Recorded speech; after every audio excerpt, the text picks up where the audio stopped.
নেতা ব্যবসা করার পুঁজি হে থা আল্লাহ মাবুদ রসুল নেতা তবে খুশ খবরি তোমার হে ইমানদার বান্দা খোদার একটি ব্যবসা শিখে নাও। উত্তর জালিয়াকান্দি বাইতুল নূর জামে মসজিদ এবং যুব সমাজের উদ্যোগে বাংলাদেশের ঐতিহ্যবাহী জেলা সদর লক্ষ্মীপুরে আজকের এই বাৎসরিক ওয়াজ এবং দোয়ার মাহফিলের সম্মানিত সুযোগ্য সভাপতি, সম্মানিত প্রধান অতিথি, সম্মানিত বিশেষ অতিথি, সম্মানিত আলোচকবৃন্দ, আমার সামনে উপবিষ্ট সম্মানিত মুরব্বিয়ানে এজাম, বিভিন্ন প্রতিষ্ঠান থেকে আগত সম্মানিত আসাতেজায়ে কেরাম, সম্মানিত ইমাম খতিববৃন্দ, আমার প্রিয় যুবকেরা, স্নেহের ছোটরা, পর্দার অন্তরালের মা এবং বোনেরা, একবার সালাম দিয়েছি, আরো একবার দোয়া করা এবং পাওয়ার আশায় আপনাদের কাছে সালাম নিবেদন করি। আসসালামু আলাইকুম ওয়া রাহমাতুল্লাহ। আপনারা ভালো আছেন ভাই? আলহামদুলিল্লাহ। আল্লাহ রাব্বুল আলামিনের কাছে আমরাও কৃতজ্ঞ হচ্ছি যে আল্লাহ রাব্বুল আলামিন আমাদেরকেও ভালো রেখে দুটো কথা বলার জন্য আল্লাহ রাব্বুল আলামিন আমাদেরকে হাজির করেছেন। আমরা আরো একবার কৃতজ্ঞ হচ্ছি, সকলে করছি আলহামদুলিল্লাহ।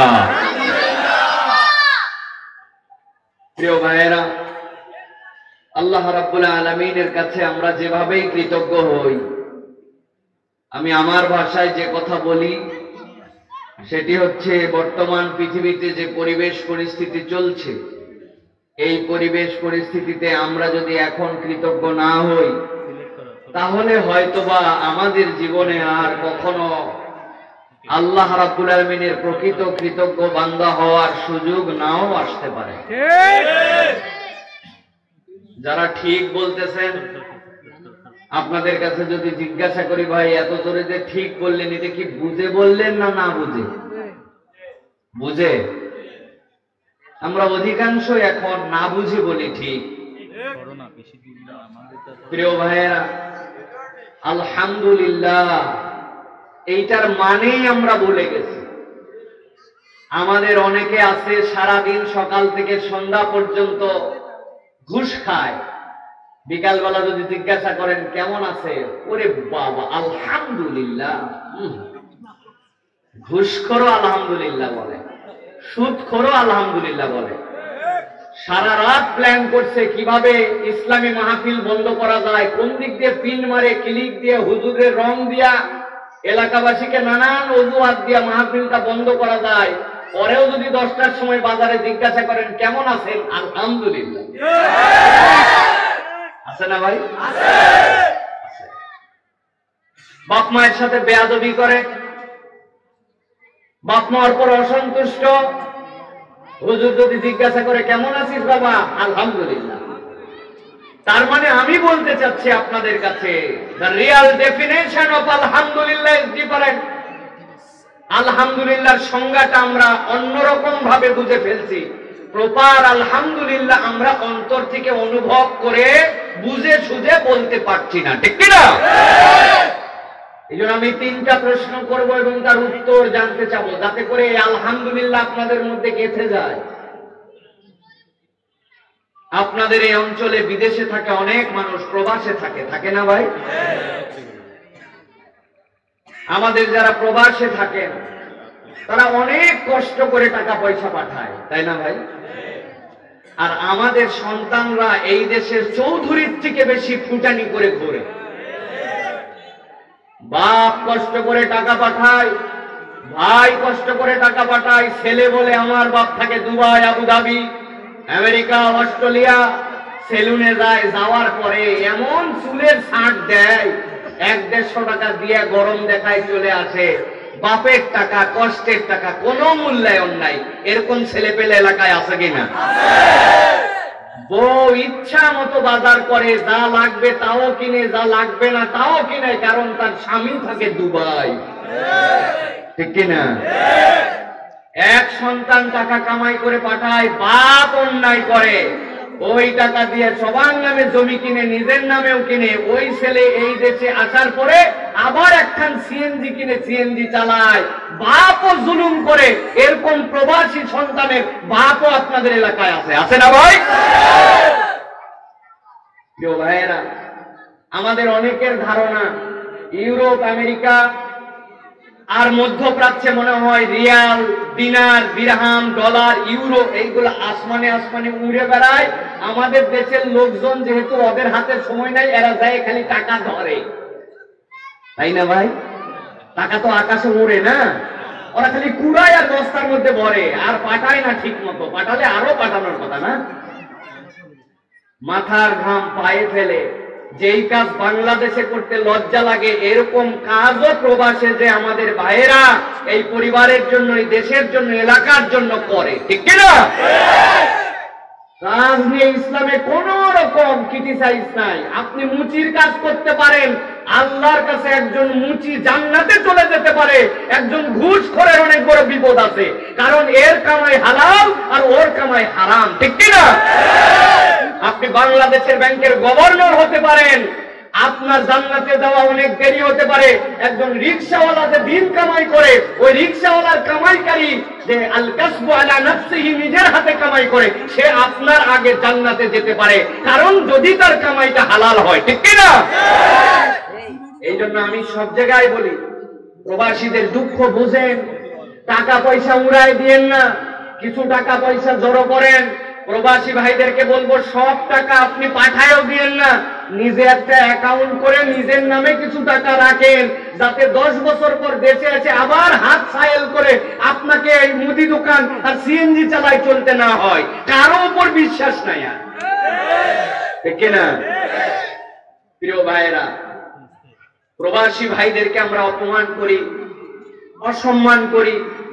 সেই এয়ারপোর্ট থেকে শুরু করে, কাস্টম থেকে শুরু করে, পুলিশ থেকে শুরু করে গুনেই না। এই যে এয়ারপোর্ট থেকে যে গাড়িগুলা বের হয়, বিশেষ করে ফিল্ডার, স্টেশন ওয়াগন, নোয়া, পিছন দিকে কিছু বিদেশ থেকে আসার সময় মালপত্র নিয়ে আসে না, ওইটা দেখলেই আমাদের রাস্তায় দায়িত্বশীল যারা থাকে অনেকের চোখগুলো এত বড় বড় হয়ে যায়। পাইছি রে একটা গাড়ি ধরার নাম করে টাকা খায়, পয়সা খায়, মালের থেকে টাকা খায়, জানে বিদেশ থেকে আসছে। আরে এই দেশকে বিনির্মাণ করার জন্য যারা নিজের রক্ত পানি করে দিচ্ছে পরিবারের জন্য, দেশের জন্য, এমন কোন কাজ নাই যেই কাজ করে না আমার সন্তান ভালো থাক, আমার দেশের রেমিটেন্স যাক। এত কষ্ট, এত তিতিক্ষার করে দেশে আসে না, একবার ট্রিপ দিলে 50-60 হাজার টাকা খরচ হয়ে যায়, যাবো একটু পরেই যাই, এই টাকাটাও দেশের জন্য পাঠাই। ওই মানুষকে সম্মান করার পরিবর্তে রাস্তায় ধরে, গাড়িতে ধরে, এয়ারপোর্টে ধরে, ইমিগ্রেশনে ধরে, খালি ওর থেকে কেমনে খাওয়া যায়, এই হচ্ছে আমাদের রুচি। যেই দেশের সবচেয়ে বড় যোদ্ধা তারা, সেই দেশের লোক যদি তাদেরকে সম্মান না করে, তাহলে বলেন তো ভাই, সেই দেশের উন্নতি হওয়া কি সম্ভব? তাহলে আমাদের প্রবাসীদের প্রতি সম্মান করতে হবে কিনা, তাদেরকে মর্যাদা দিতে হবে কিনা? প্রিয় ভাইয়েরা, আল্লাহ আমাদেরকে বুঝ দান করুক। মূল কথা এইটা না, মূল কথা হচ্ছে ইউরোপ, আমেরিকায় যে সকল দেশ আছে, কানাডা, অস্ট্রেলিয়া, ডেনমার্ক, সুইডেন, এইগুলা দেশকে কি আপনারা চেনেন? কথা বলেন, এইগুলা দেশের নাম শুনেছেন? এবার বলেন তো ভাই, এইগুলা দেশ কি বাংলাদেশের থেকে অনুন্নত না উন্নত? কথা বলতে হবে, অনুন্নত না উন্নত? এদের টাকার মান বাংলাদেশের থেকে আগায়া না পিছায়া?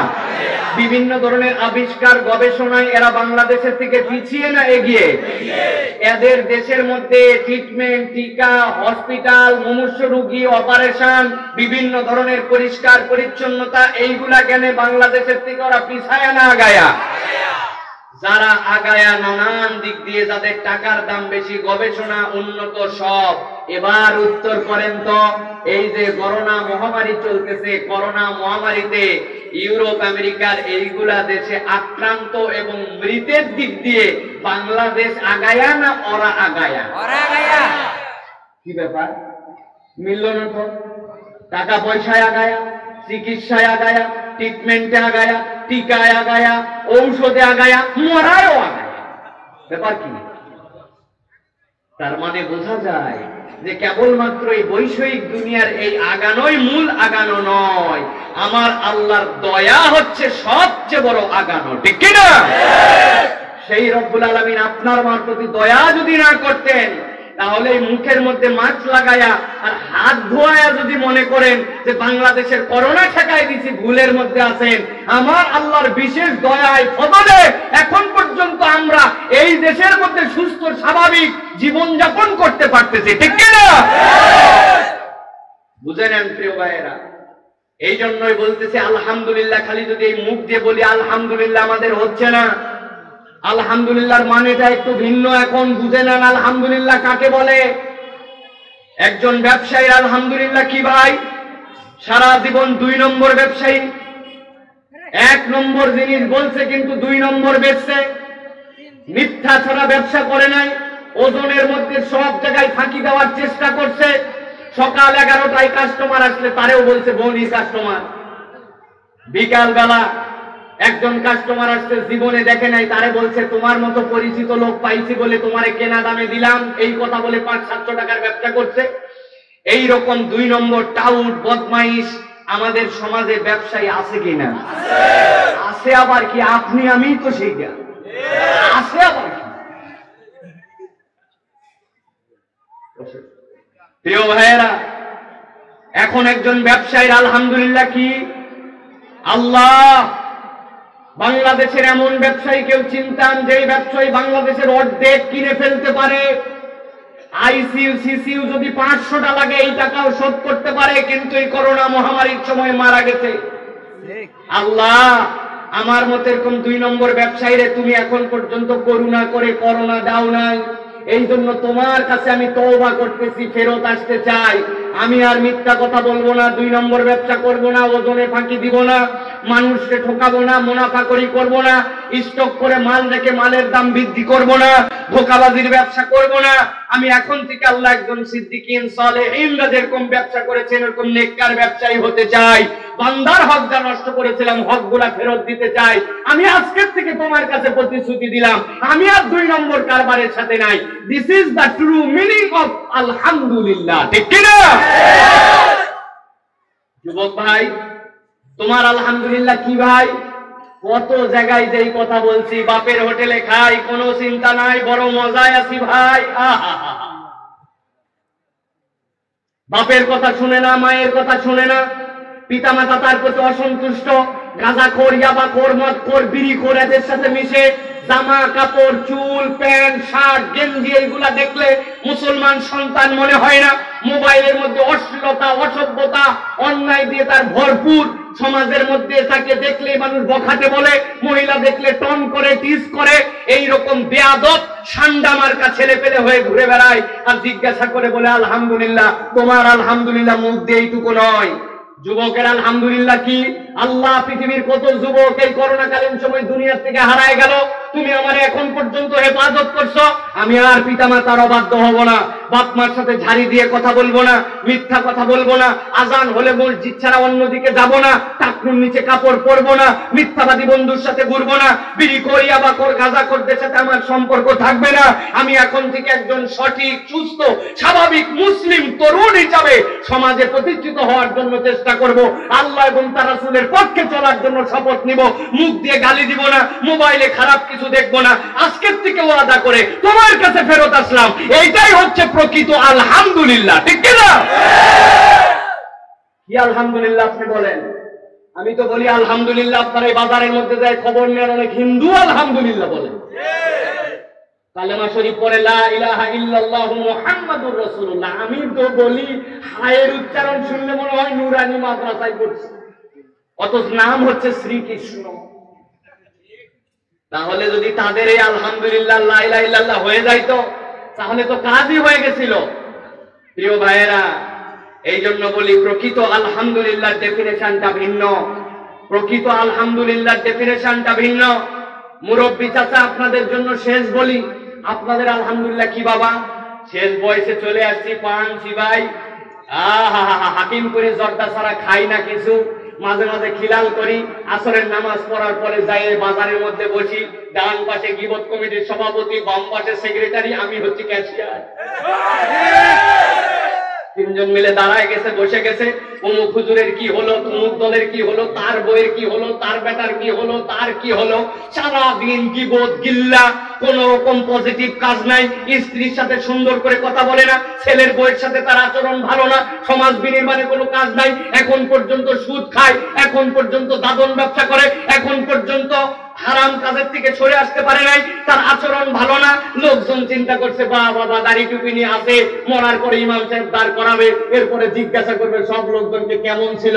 লোকজন চিন্তা করছে মরেই গেছে, আর খারাপ বলে লাভ কি, মুখে মুখে জোরে বলে ভালোই ছিল, আর ভিতরে ভিতরে বলে কি ছিল, জামাই ছিল। আছে না ভাই?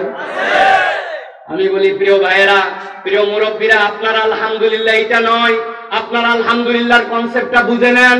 আল্লাহ আমার বয়সের এই মানুষগুলাকে তো সারা পৃথিবীতে সবচেয়ে ডেঞ্জারাস বলা হচ্ছে, 60 বছরের উপরে করোনা সবচেয়ে আক্রান্ত হওয়ার কথা। আমার মতো অধমরে তুমি এখন পর্যন্ত বাঁচায় রাখছো। আল্লাহ আমি শপথ নিলাম, সারা জীবন 3টা সূরার বেশি 4 নম্বর সূরা পড়ি নাই, নতুন 2টা সূরা শেখার চেষ্টা করব। সানার অর্থটা আজ পর্যন্ত 70 বছর বয়স, তাআলা জাদ্দুকা ওয়া ইলাহা গায়রুকা যদি বলা হয় এর অর্থ আমি জানি না, সুবহানা রাব্বিয়াল আ'লা মানে কি জানি না, আমি নামাজের মধ্যে দোয়া তাসবির অর্থ কিছুই শিখলাম না। শপথ নিলাম এখন থেকে বয়স যাই হোক কোরআন শুদ্ধ করার চেষ্টা করব, নামাজের দোয়া তাসবির অর্থগুলো বোঝার চেষ্টা করব, নামাজের পরে মাসনুন দোয়াগুলো শেখার চেষ্টা করব। গীবত গিল্লাতে আমি নাই, বউয়ের সাথে আর খারাপ আচরণ করব না, ছেলের বউদের সাথে খারাপ কথা বলবো না, এলাকার যুবক তরুণ সমাজ তাদেরকে নিয়ে ইসলামের পক্ষে আনার চেষ্টা করব, দাওয়াতের কাজ করার চেষ্টা করব। সুদ ঘুষ এইগুলোর সাথে আর সম্পর্ক না, এইগুলা বাদ দিয়ে দিলাম, তোমার কাছে তওবা করলাম। বান্দার হক নষ্ট করলে বান্দার হক ফিরাই দিব, ছেলে মেয়ের হকগুলা ঠিকমতো আদায় করব। হজ ফরজ হলে জমি বিক্রি হলেও দ্রুত হজে যায় একবার হজ করে আসার চেষ্টা করব।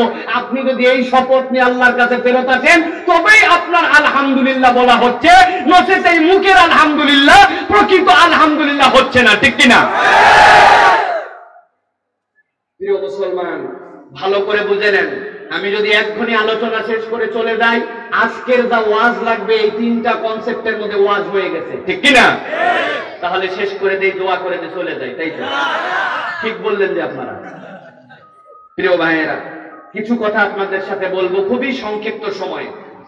আজকে আমাকে নির্ধারিত বিষয়, আমাকে যেটা বলার জন্য বলা হয়েছে আমি সেই বিষয়ের উপরে কথা বলার চেষ্টা করব। প্রিয় ভাইয়েরা, সেটা হচ্ছে আমরা রাসূলুল্লাহ সাল্লাল্লাহু আলাইহি ওয়াসাল্লামকে সবাই মহব্বত করি, করি না ভাই? কিন্তু রাসূলুল্লাহ সাল্লাল্লাহু আলাইহি ওয়াসাল্লামের প্রতি ঈমান আনার ক্ষেত্রে, রাসূলের প্রতি বিশ্বাসের ক্ষেত্রে কেমন করে ঈমান হবে, এই ঈমানটা আমরা অনেকেই বুঝি না। রাসূলকে ভালোবাসি, রাসূলকে মহব্বত করি, আমি ঈমানদার পরিচয় দেই, কিন্তু আমার ঈমান ঠিকমতো আমরা বুঝি না, ঠিক কিনা? ঈমানের একটা ভিত্তি আছে, ঈমানের একটা বেজ আছে, ইসলামের একটা ভিত্তি আছে। আপনারাই জানেন যে ইসলামের বেনা হচ্ছে 5টা, ঠিক কিনা? ইসলামের বেনা কয়টা? বেনা মানে কি ভাই? খুঁটি। বেনা মানে কি? খুঁটি মানে কি? ভিত্তি, ঠিক কিনা? একটা স্কুলে একটা ছাত্রের নাম যদি টিকায় রাখতে হয় তারও একটা ভিত্তি আছে, আছে কিনা? একটা ছেলে ক্লাস 5-এ ভর্তি হয়েছে, ক্লাস 6-এ যদি উঠতে চায় তাহলে তার কি ভিত্তি? তার ক্লাসে যেতে হবে, ক্লাসে উপস্থিত হতে হবে, প্রথম সাময়িক দ্বিতীয় সাময়িক ফাইনাল পরীক্ষা দিতে হবে, কমসে কম প্রত্যেক সাবজেক্টে 33 পাইতে হবে। কোন ছেলে যদি ক্লাসেই না যায়, পরীক্ষায় উপস্থিত না হয়, ওই ছেলে যদি খাতার মধ্যে 33 নম্বর না পায়, বলেন তো ওই ছেলে কি 5-এর থেকে 6-এ উঠতে পারবে? আপনাদের এলাকায় মনে পারবে নাকি? পারবে? ওর বাপ যদি চেয়ারম্যান হয় পারবে? ওর বাপ যদি এমপি হয় পারতেও পারে। তাহলে খাতা বোধ করে দেওয়া লাগে না, আবার নতুন করে 6-এ ভর্তি করা লাগবে। কিন্তু ও যে সিস্টেম, ওই সিস্টেমে যদি যেতে চায়, সিস্টেমে তার কোনো অপশন নাই, ঠিক কিনা? স্যাররা বলবে যে আপনার ছেলে হয়েছে তাতে কি, ওর তো অন্তত পরীক্ষার খাতাটা দেওয়া লাগতো, আর খাতাই নাই, নম্বর দিব কোন জায়গায়, ঠিক কিনা ভাই? তার মানে স্কুলে নাম টিকে রাখার জন্য, ক্লাসে নাম টিকে রাখার জন্য, এটা হচ্ছে একটা ফান্ডামেন্টাল টার্ম, এইগুলা মেনে আপনাকে উঠতে হবে। ঠিক একই রকম ইসলামের মধ্যে যদি আপনি থাকতে চান, আল্লাহর নবী বলেছেন বুনিয়াল ইসলামু আলা খামসিন, শাহাদাতি আল্লা ইলাহা ইল্লাল্লাহ আন্না মুহাম্মাদান আবদুহু ওয়া রাসূলুহু। ইসলামের ভিত্তি হচ্ছে 5টা। আপনাকে আল্লাহ এবং তার রাসূলের বিশ্বাসে পূর্ণাঙ্গতা দিতে হবে, সালাত আদায় করতে হবে, সিয়াম পালন করতে হবে, যাকাত আদায় করতে হবে, হজ ফরজ হলে হজ করে ফেলতে হবে। এখন আপনাদের কাছে বলি, একজন লোক বলতেছে আমার নাম হচ্ছে আব্দুল্লাহ, আমার পিতার নাম আব্দুর রহমান, কিন্তু এই নামাজ পড়ে না। বলেন তো ভাই, ইসলামের স্কুলে তার নাম থাকবে না থাকবে না? থাকবে। ইসলামের ভিনা এইটা, ইসলামের ভিত্তি এইটা। আপনি 33 মার্কে পান নাই। ইসলামের স্কুলে টিকে থাকতে হলে আপনাকে নামাজ পড়তে হবে, হজ ফরজ হলে হজ করতে হবে। আপনি যেই হন না কেন, আপনি হাজার মুসলমানের পরিচয় দেন, কিন্তু আপনার বেনা যদি না ঠিক থাকে তাহলে আপনার নাম ইসলামের স্কুলে থাকবে। এই জন্য প্রিয় ভাইয়েরা, এই বেনাটা আমাদেরকে বুঝে নিতে হবে, বেনা না বুঝলে হবে না। আজকে আমাদের আলোচ্য বিষয় রাসূলুল্লাহ সাল্লাল্লাহু আলাইহি সাল্লামের ভালোবাসার প্রতি বিশ্বাস এবং এই বিশ্বাস আনয়নের ক্ষেত্রে ভিত্তি কি এইটা জানা। আমরা ইনশাআল্লাহ সংক্ষিপ্ত সময় এ বিষয়ের আলোচনা বুঝে বাড়িতে যাওয়ার চেষ্টা করব। রাজি আছেন আপনারা? রাজি আছেন আপনারা? কারা কারা রাজি আছেন হাত দুইটা তোলেন দেখি, একটু টান টান করে তোলেন, একটু শক্ত করে। এই পিছনে যারা দাঁড়ায় আছে, কি হয়েছে তোমাদের? হাত টান করে তোলেন। তুলছেন? রাজি আছেন আপনারা? হাত টান করে তোলেন। তাকবীর দিব, একটা শব্দ করে আওয়াজ দিবেন, পারবেন ইনশাআল্লাহ? দেখে একটা তাকবীর দেন তো, লিল্লাহে তাকবীর। তাই না? আর একটু হিম্মত করে লিল্লাহে তাকবীর। আল্লাহ কবুল করে বলেন আল্লাহুম্মা আমিন। প্রিয় ভাইয়েরা, আপনাদের কাছে অনেক সময় বলা হয় ডালের ভালো তলে, জানেন আপনারা? আমরা কিরকম ইমানদার জানেন? ডালের ভালো তলে বলি, কিন্তু একটা ছোট্ট কথা আছে এর মধ্যে, যদি ডাল গলে। বুঝছেন কিছু? একবার হযরত সৈয়দ কামাল উদ্দিন জাফরি, চেনেন আপনারা? কামাল উদ্দিন জাফরি হুজুর ওয়াজ করতেছেন, আমি এর আগে তেলাওয়াত করছি। তেলাওয়াত করার পরে জাফরি হুজুরের সামনে বসে আছে, ওনার কথা তো শুনতেছি। হুজুর আলোচনা করতে করতে এক পর্যায়ে বলতেছেন, আমরা তো কি ধরনের ইমানদার, ইমানের দামই বুঝলাম না। আরে মিয়া, ডালের ভালো তলে এটা বুঝে নাও। উনি বলছেন ডালের ভালো তলে, আমি বলছি হুজুর যদি ডাল গলে। হুজুর বলছে এই কথাটা কে বলছে? আমি হাত তুলছি ভয়ে ভয়ে, যে বাবা রে বাবা, ভুলই করলাম নাকি কিছু। হুজুর বলছে এই ছেলেটা তো একটা সাংঘাতিক কথা বলছে।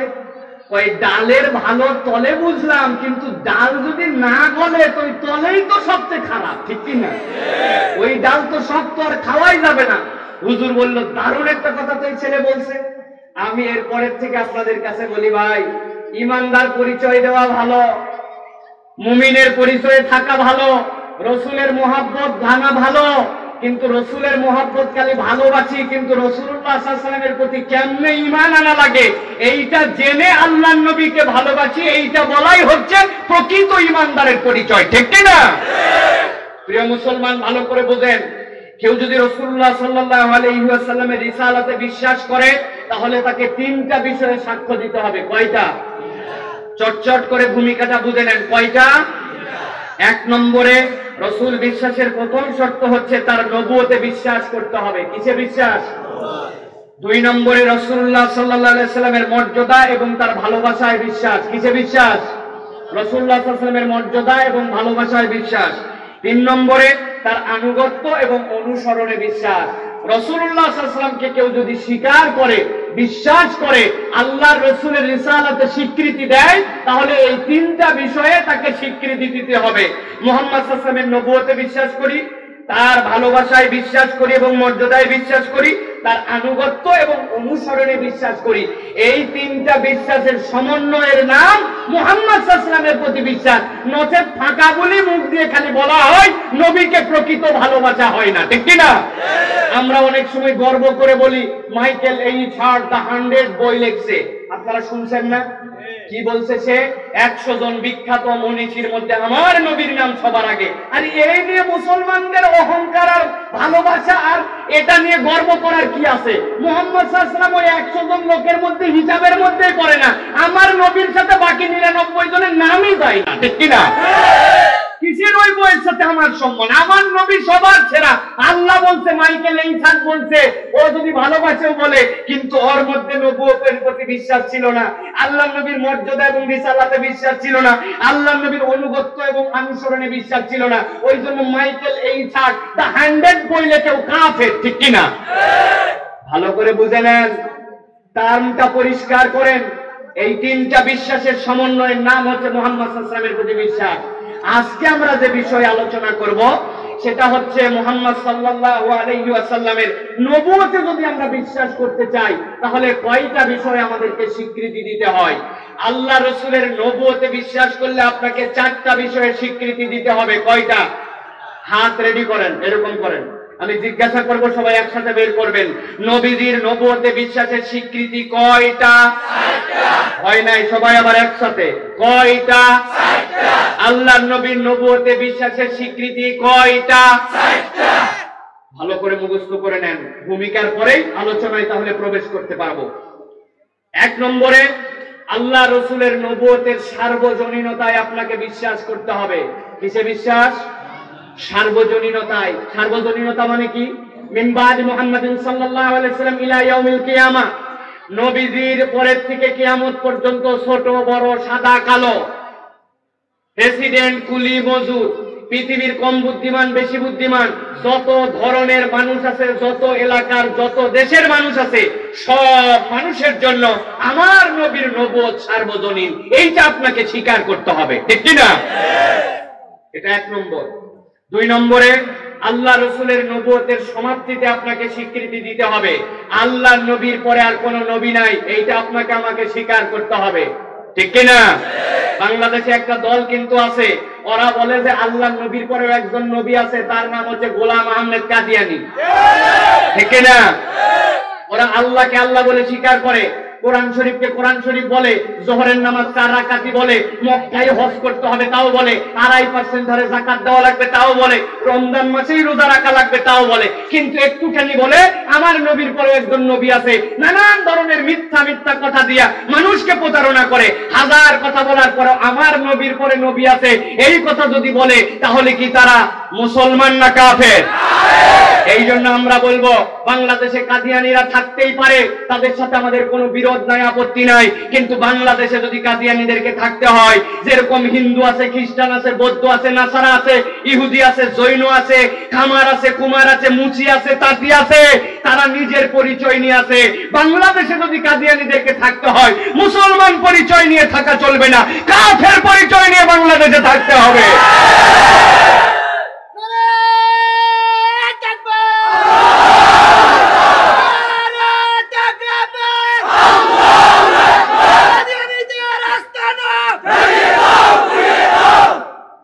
বাংলাদেশে আমাদের একটা প্রাণের দাবি হচ্ছে, এটা আওয়ামী লীগ নাই, বিএনপি নাই, জামাত ইসলাম নাই, কিচ্ছু নাই। আমাদের কথা হচ্ছে, কোন ইমানদার যদি ইমানের দাবিতে এই কথা বলে যে ওরাও তো আছে, ওরাদের সাথে ঝামেলা করার দরকার কি, আমরা বলবো তাদের সাথে আমাদের কোনো ঝামেলা নাই, কাদিয়ানীদের আস্তানা জ্বালাবো না, পুড়াবো না, মারবো না আমরা। কিন্তু আমাদের বক্তব্য হচ্ছে, ইমানের দাবি হচ্ছে, আপনার ইমানই থাকবে না, আপনি যদি বলেন নবীর পরে কাদিয়ানীদের কেউ নবী হতে পারে, আপনার ইমান থাকবে না। এই জন্য বাংলাদেশের প্রধানমন্ত্রী, প্রেসিডেন্ট, বাংলাদেশের যাই হোক না কেন, যদি ইমানের দাবিতে থাকতে হয়, তাহলে আমাদের দাবি হচ্ছে রাষ্ট্রীয়ভাবে কাদিয়ানীদেরকে কাফের ঘোষণা করতে হবে, ঠিক না? প্রিয় ভাইয়েরা, এটা হচ্ছে 2 নম্বর দাবি, রাসূলের রিসালাতের দ্বিতীয় ভিত্তি এইটা। 3 নম্বরে, রাসূলুল্লাহ সাল্লাল্লাহু আলাইহি ওয়াসাল্লাম নবুয়তের দায়িত্ব পরিপূর্ণভাবে আদায় করেছেন। বুঝছেন আপনারা? বোঝেন নাই? জি বলবেন আস্তে, বুঝে সুঝে, খবর আছে। রাসূলুল্লাহ সাল্লাল্লাহু আলাইহি ওয়াসাল্লাম নবুয়তের দায়িত্ব পরিপূর্ণভাবে আদায় করেছেন, আপনাকে ঈমান রাখতে হবে। কিছুদিন আগে বাংলাদেশে একটা মন্ত্রণালয় থেকে একটা প্রজ্ঞাপন আসছিল যে ওই মন্ত্রণালয়ে কেউ যদি আসে, তাহলে পুরুষ মানুষ মুসলমান হলে টাকনুর উপরে পায়জামা পরা লাগবে, প্যান্ট পরা লাগবে, মুখের মধ্যে হিজাব করা লাগবে। শুনছেন আপনারা? এই নিয়ে অনেক কথা হয়েছে, নানান ধরনের বক্তব্য হয়েছে। উনি এই কথা বলতে পারেন কি না পারেন, এই নিয়ে নানান তর্ক বিতর্ক থাকতে পারে, কিন্তু বক্তব্য হচ্ছে উনি যেই কথা বলছেন এই কথা নিয়ে কোনো আপত্তি থাকতে পারে? কথা বলেন, থাকতে পারে? আল্লাহ নবী বলেছেন মা আসফালা মিনাল কাবাইনি দারি ফিন্নার, টাকনুর উপরে ছেলেদেরকে কাপড় পরতে হবে, নচেত এইটা তোমার জাহান্নামে যাওয়ার কারণ হতে পারে। একজন মানুষকে এইটা বলার পরে সে বলতে পারে হুজুর আমি চেষ্টা করি কিন্তু পারি না, নামাজের সময় তুলি মাঝে মাঝে চলে যায়, নতুন প্যান্ট বানালে এরপরের থেকে টাকনুর উপরেই পরবো। তবে হুজুর আমি পারি কি না পারি, আমার নবী যে কথা বলছেন এই কথা নিয়ে আমার কোনো আপত্তি নাই, এটার কোনো বিরোধিতা নাই, এই কথাই ঠিক, আমি বিশ্বাস করি কিন্তু হুজুর পারি না, এটা আমার ব্যর্থতা। এই কথা বললে তার কথা মেনে নিয়ে তার সাথে আমাদের কোনো বিরোধ নাই, বলতে হবে তাড়াতাড়ি আমল করার চেষ্টা করো। কিন্তু আল্লাহর নবীর এই কথাকে বিরোধিতা আপনার পরিচয় আল্লাহর কাছে মুসলমান হিসেবে আপনি দিতে পারবেন না। দুনিয়ার কেউ আপনার বিরোধিতা করতে পারুক পাই না পারুক, দুনিয়ার সবাই আপনার পাম্পট্টি দেখ, আমরা হয়তো কথা বলে আপনাকে আপনার বিরোধিতা করতে পারবো না, কিন্তু জেনে রাখেন আপনি যদি তওবা না করে আল্লাহ নবীর এই সুন্নতকে এরকম টিটকারি করে আপনি যত বড় বিচারপতি আর যাই হন না কেন এই কথা বলে যদি যান, পরকালে আপনার হাসর নাসর আবু জেহেল উতবা সাহিবার সাথে হবে, এতে কোনো সন্দেহ নাই, ঠিক কিনা?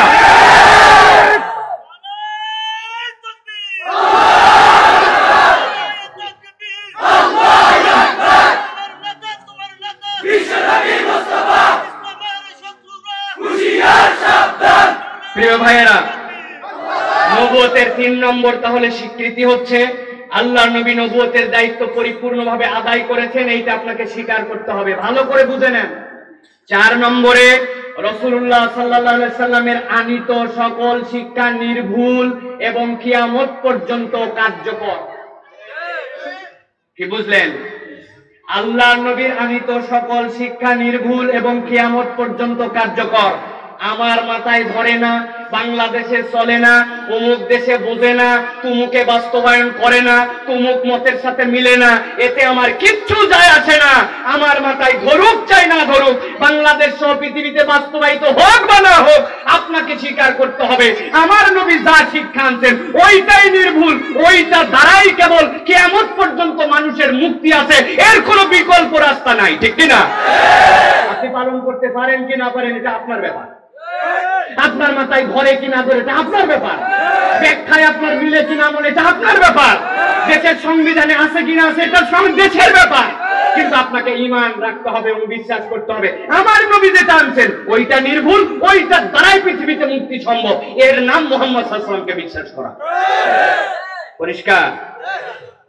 আমার আল্লাহ রাব্বুল আলামিন এই 4টা স্বীকৃতির আলোকে পৃথিবীর মানুষের কাছে কুরআনুল কারীমের মধ্যে আল্লাহ রাব্বুল আলামিন 4টা আলাদা আলাদা সূরার মধ্যে 4টা ব্যাখ্যা করেছেন। আল্লাহ বলছেন রাসূল আপনি দুনিয়ার মানুষের কাছে যান। আল্লাহ নবীর প্রতি সূরা সাবা অবতীর্ণ হলো, কুরআনুল কারীমের 34 নম্বর সূরা।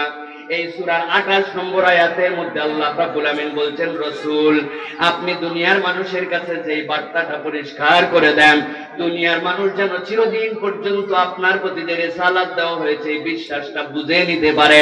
এইটা যদি না বুঝে আসে তাইলে দুনিয়ার মানুষের কিন্তু বাঁচার কোনো রাস্তা থাকবে না। আমার আল্লাহ বললেন আপনি দুনিয়ার মানুষের কাছে যে জানান ওয়া মা আরসালনাকা ইল্লা কাফাতাল লিন্নাসি বাশীরান ওয়া নাযীরা। হে রাসূল আপনি দুনিয়ার মানুষের কাছে যে বলেন ওয়া মা আরসালনাকা আপনাকে আমি রিসালাত দেই নাই, তবে দিয়েছি ইল্লা, হ্যাঁ আপনার রিসালাতটা এই জন্যই দিয়েছি কাফাতাল লিন্নাস, দুনিয়াতে যত মানুষ আসবে আপনার পরের থেকে কিয়ামত পর্যন্ত সব মানুষের জীবনের মধ্যে আপনার রিসালাতের শিক্ষা রয়েছে, আপনার রিসালাত তাদের জন্য যথেষ্ট হবে। এই রকম যোগ্যতা দিয়ে তবে মুহাম্মদ সাল্লাল্লাহু আলাইহি ওয়াসাল্লামকে দুনিয়ার মানুষের কাছে আমি আল্লাহ প্রেরণ করেছি। আমার আল্লাহ রাব্বুল আমিন এর পরে রাসূলের পরিচয় দিচ্ছেন একটা, যেই নবীকে যাবত পৃথিবীর মানুষের জন্য রাসূল করলাম, সব মানুষের জন্য তাকে রিসালাত দিলাম, সেই রাসূলের একটা পরিচয় হচ্ছে বাশীরান ওয়া নাযীরা।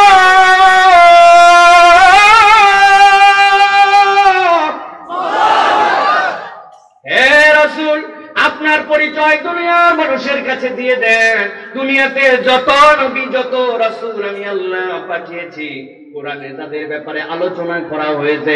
আল্লাহ কোন নবী রাসূলের ব্যাপারে আগে বাশীর বলেন নাই, তবে আল্লাহ বলছেন যেই নবীকে পৃথিবীর সব মানুষের জন্য আমি রিসালাত দিয়ে পাঠালাম, সেই নবীর পরিচয় তোমাদের কাছে দিচ্ছি।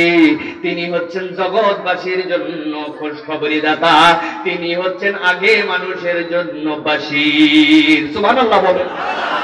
আমার নবী মুসনাদে আহমদের হাদিসের মধ্যে ব্যাখ্যা করছেন কেমন করে আল্লাহ নবী বাশীর। আল্লাহ নবী বলছেন, মা মিন আবদিন ইয়াশহাদু আল্লা ইলাহা ইল্লাল্লাহ ওয়া আন্না মুহাম্মাদান আবদুহু ওয়া রাসূলুহু ইল্লা হারামাহু আল্লাহুন নার।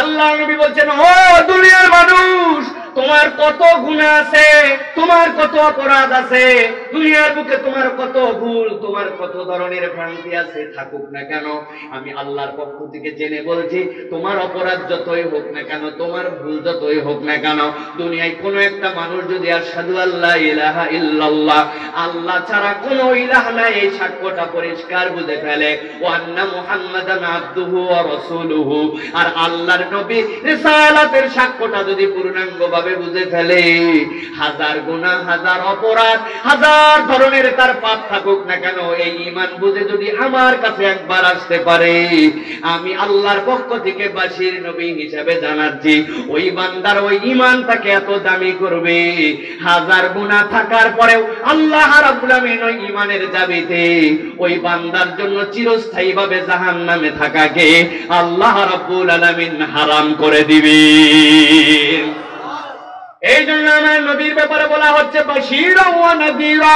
আল্লাহ নবী আগে বাশীর, তিনি আগে মানুষের কাছে খোঁজ খবর দিয়েছেন। আল্লাহ নবীর ব্যাপারে আল্লাহ রাব্বুল আমিন অন্য আয়াতে কারিমার মধ্যে বলছেন, ওয়া বাশশিরিল্লাযীনা আমানু ওয়া আমিলুস সলিহাতি আন্না লাহুম জান্নাত। হে রাসূল, আপনি দুনিয়ার মানুষের কাছে এই খোঁজ খবরটা দিয়ে দেন, দুনিয়ার মানুষ যদি ঈমান আনে আর এরপরে যদি সে আমলে সালেহ করে, আল্লাহ বলছেন এই ঈমানের প্রতি মজবুত যদি থাকে আর নেক কাজ করা যদি সে শুরু করে দেয়, আল্লাহ তার যত অপরাধগুলো আছে এই নেক কাজ করার দ্বারা সেইগুলাকে মুছে দিবেন, দেওয়ার পরে ওই বান্দাগুলাকে আল্লাহ রাব্বুল আলামিন জান্নাতে ঢুকায়া দিবেন। এরপর আল্লাহ রাব্বুল আলামিন আমার নবীর পরিচয় দিচ্ছেন দ্বিতীয় আয়াতে কারিমার মধ্যে। আল্লাহ বলছেন, দুনিয়ার মানুষের কাছে আপনি যান, যাওয়ার পরে দুনিয়ার মানুষের কাছে আপনি জানান, কুল ইয়া আইয়ুহান নাসু ইন্নী রাসূলুল্লাহি ইলাইকুম জামিআ। আল্লাহু আকবার। আল্লাহ রাব্বুল আমিন বলছেন, আপনি দুনিয়ার মানুষের কাছে যান, যাওয়ার পরে দুনিয়ার মানুষের কাছে আপনার একটা পরিচয় তুলে ধরেন। কি পরিচয় দিবেন আপনি? আপনি যে পরিচয় দেন, কুলিয়া আইয়ুহান নাস, দুনিয়ার বুকে যত মানুষ আছে যাদেরকে মানুষ বলা হবে, এই মানুষটাকে আল্লাহ রাব্বুল আমিন মুসলমান বলেন নাই, হিন্দু বলেন নাই, বৌদ্ধ বলেন নাই, খ্রিস্টান বলেন নাই। দুনিয়াতে যারা নিজের পরিচয় মানুষ হিসাবে দিতে পারবে, আমার আল্লাহ বলছেন তাদেরকে আমি মেনশন করে বললাম, কুলিয়া আইয়ুহান নাস, হে নবী আপনি বলে দেন ও জগতের মানুষ, তুমি যেই হও না কেন, আমি মুহাম্মদ সাল্লাল্লাহু আলাইহি ওয়াসাল্লাম তোমার ব্যাপারে বললাম, ইন্নী রাসূলুল্লাহি ইলাইকুম জামিআ, আমি জগতের সব মানুষের জন্য রাসূল হওয়ার যোগ্যতা নিয়ে আসছি। দুনিয়ার যে কোনো একটা মানুষ যদি মুহাম্মদ সাল্লাল্লাহু আলাইহি ওয়াসাল্লামকে আদর্শ হিসেবে মানতে শুরু করে, আল্লাহ বলতেছেন সেই তার মুক্তির রাস্তা খুঁজে পাবে। এই জন্য আমার নবী কেবল মুসলমানের নবী নয়, আমার নবী কেবল মাত্র আরবের নবী নয়, আমার নবী কিয়ামত পর্যন্ত যত মানুষ আসবে সব মানুষের জন্য নবী। সুবহানাল্লাহ। আমার নবী হচ্ছেন ইউনিভার্সাল নবী। আপনার হাতে মোবাইল আছে আইফোন 7, আইফোন 12 চলে আসছে এখন, আর আইফোন 7 ভালো লাগে না, ঠিক কিনা? আপডেট লাগে, নতুন করে চেঞ্জ করতে হয়। বলে তোর মোবাইলের মধ্যে এই সফটওয়্যার গুলা ভরবি, তাহলে এইটা পাবি, এইটা পাবি, এইটা পাবি। বলে ভাই আমার যে মোবাইল এটা তো অ্যান্ড্রয়েডই না, তুই আমার আবার সফটওয়্যার ঢুকাতে বলতেছিস কেমন করার মধ্যে? বুঝেন নাই? এটা কনভার্টার, বড় ভিডিও ছোট হবে, এইটা কি? ওইটা ইমো। তোর বাপ বিদেশে থাকে, এইটা যদি ইনস্টল করিস তাহলে কথা বলতে পারবি, তাই নাকি? সব শোনার পরে উনি বাইর করছে মনে করেন নোকিয়া 3220। বুঝছেন আপনি? ওইটার মধ্যে কি ধরবে? এটা ধরবে ভাই, এই সফটওয়্যার ধরবে। তা আপনি দুনিয়ার যত নেতা, যত যা তাদেরকে আদর্শ হিসাবে উপস্থাপন করবেন, এইগুলা ভাই আপনার ওই সফটওয়্যার ধারণ করতে পারবে না, আপনার ওই প্রোগ্রাম ধারণ করতে পারবে না। আর আল্লাহ বলছেন আমি মুহাম্মদ সাল্লাল্লাহু আলাইহি ওয়াসাল্লামকে সকল মানুষের জন্য রিসালাত দিয়ে প্রেরণ করেছি, তার জীবনে যা দিয়েছি ওই মানুষকে ধারণ করলে পৃথিবীর সবাই মুক্তি পাবে, ঠিক কি না? তাহলে কি মুসলমান কি বলতে পারে তোমার নেতা আমার নেতা অমুক ছাতা মাতা? বলতে পারে? কয়েকদিন পরেই তো বলতে শুরু করবেন আপনারা, বলবেন না? অমুক ভাইয়ের চরিত্র ফুলের মতো পবিত্র, নামাজ পড়ে না এক ওয়াক্ত। আরে বাবা রে বাবা। এরপরে যখন মিছিল শেষ, যাওয়ার পরে পাশে চা খাচ্ছে, এমন টান সাহেব শব্দ করে করে চা খায়। কারণ কি? জবের ঠান্ডা, বুঝাচ্ছে যে গরম। চায়ের মধ্যে দেখবেন শেষ পর্যন্ত চিনির পরিবর্তে লবণ দেয়, হ্যাঁ, আর মাঝে মাঝে দেয় কি ভাই? সিগারেট মারাইছেন, বিড়ি বিড়ি সিগারেট। এক সিগারেটের দাম নাকি 10-12 টাকা। এই টাকা কোত্থেকে দিবে? আমরা দিই 1 টাকায় যেগুলো 4-5টা পাবো, এগুলো ক্যান্সারের ওষুধ দিছে। আপনি খাওয়ার পরে বাপ রে বাপ, অমুক ভাইয়ের মার্কা হোকা হোকা, ভোট দিবেন কাতে হোকাতে হোকাতে। আর হোকামার টাকা নাই না? আগে এক সময় হোকামার কাছে ছিল, তাই না ভাই? প্রিয় মুসলমান, এইটা বুঝানোর জন্য বলছি, ভালো করে বুঝে নেন। আমার নবী আপনার নবী এমন স্মার্ট, কিয়ামত পর্যন্ত যা যা অপশন লাগবে, মানুষের জীবনে যা যা লাগবে, আল্লাহ বলছেন সব ইনস্টল করে দিচ্ছি তার মধ্যে। এই জন্য আপনাকে স্বীকার করতে হবে মুহাম্মদ সাল্লাল্লাহু আলাইহি ওয়াসাল্লাম ছাড়া মুক্তির দ্বিতীয় কোনো লিডার নাই, ঠিক কি না? আমার আল্লাহ রাব্বুল আলামিন এরপরে বলছেন দুনিয়ার মানুষকে, দুনিয়ার মানুষ তোমার নবীর মর্যাদা, তোমার নবীর দামটা তোমরা একটু বুঝে নাও। এই আয়াতে কারিমার মধ্যে আল্লাহ অনন্য শিক্ষা দিয়েছেন। আজকের আয়াতে কারিমা যেখান থেকে তেলাওয়াত করতে শুরু করেছে, মূল আলোচনার মধ্যে ভালো করে খেয়াল করেন। আল্লাহ বলছেন রাসূল আপনি দুনিয়ার মানুষের কাছে যে জানান, তাবারাকাল্লাযী নাযালাল ফুরকান আলা আবদিহি লিয়াকুনা লিল আলামিনা নাযীরা।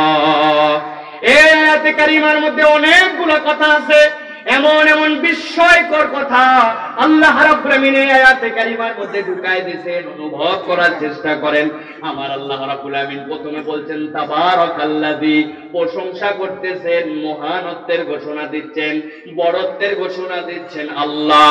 ভালো করে খেয়াল করে দেখেন, তাবারাকাল্লাযী, বড়ত্ব সেই আল্লাহ, যিনি এই কথা বলতেছেন তিনি আমার রব। আল্লাহ নিজেই নিজের বড়ত্বের ঘোষণা এখানে দিচ্ছেন। জিজ্ঞাসা হইতে পারে আল্লাহর প্রশংসা তো আমরা করি, কিন্তু আল্লাহ আয়াতে কারিমার মধ্যে কেন নিজের প্রশংসা নিজেই করলেন? এইটার ব্যাখ্যা মুফাসসিররা করেছেন। মুফাসসিররা বলছেন আল্লাহ যখন এরকম কোন আয়াতে কারিমা অবতীর্ণ করেন যার শুরুতে তাবারাকাল্লাযী থাকে, যার শুরুতে সুবহানাল্লাযী থাকে, বুঝতে হবে এরপরে আল্লাহ এমন বড় কোন কথা বলেন যেই কথাটা দুনিয়ার স্বাভাবিক বিবেকের কথা নয়, যেই কথাটা অনন্য কথা, যেই কথাটা অনেক বড় কথা, যেই কথাটা অস্বাভাবিক কথা, মানুষের ব্রেনে ধরে না। আল্লাহ রাব্বুল আমিন কোরআনুল কারীমের মধ্যে বলেছেন সুবহানাল্লাযী আসরা বিআবদিহি লাইলাম মিনাল মাসজিদিল হারামি ইলাল মাসজিদিল আকসা। আমি আমার নবীকে ওই মক্কার জমিন থেকে এক রাতের মধ্যে আমি বাইতুল মুকাদ্দাসে নিয়ে গেছি। মক্কা থেকে বাইতুল মুকাদ্দাস যাইতে একটা দ্রুতগামী ঘোড়াও যদি যায় 7 দিন লাগে। কয় দিন? আমার আল্লাহ ওই 7 দিনের পরিবর্তে ওই রাত্রের মধ্যে বাইতুল মুকাদ্দাসে নিয়ে গেছেন। এরপর আল্লাহ বোরাক নামক বাহনের মধ্যে আল্লাহ চালাইছেন। বারকুল মানে হচ্ছে আকাশের বিজলি, আর বোরাক মানে হচ্ছে সকল বিজলির পাওয়ার যেখানে একত্রিত করা হয় বিদ্যুতের, এর থেকেও গতি। মুফাসসিররা বলছেন ওই বোরাকের গতি এমন ছিল, এক আসমান থেকে আরেক আসমান 500 বছরের রাস্তা আলোকবর্ষের হিসাবে, অথচ ওই বোরাকের গতি এমন এক ধাপ দিছে দুনিয়ায়, আরেক ধাপ প্রথম আসমানে, তারপরের ধাপ দ্বিতীয় আসমান, 8 ধাপে সপ্তম আসমান পর্যন্ত পৌঁছায় গেছে। সেই আল্লাহ রাব্বুল আমিন বলছেন, সুবহানাল্লাযী আসরা বিআবদিহি, আমি আমার বান্দাকে এরকম একটা বিস্ময়কর ভ্রমণ করাইছি। তার মানে এত বিস্ময়কর, এইটা দুনিয়ার কারো প্রশংসা দিয়ে এটা বোঝানো যাবে না।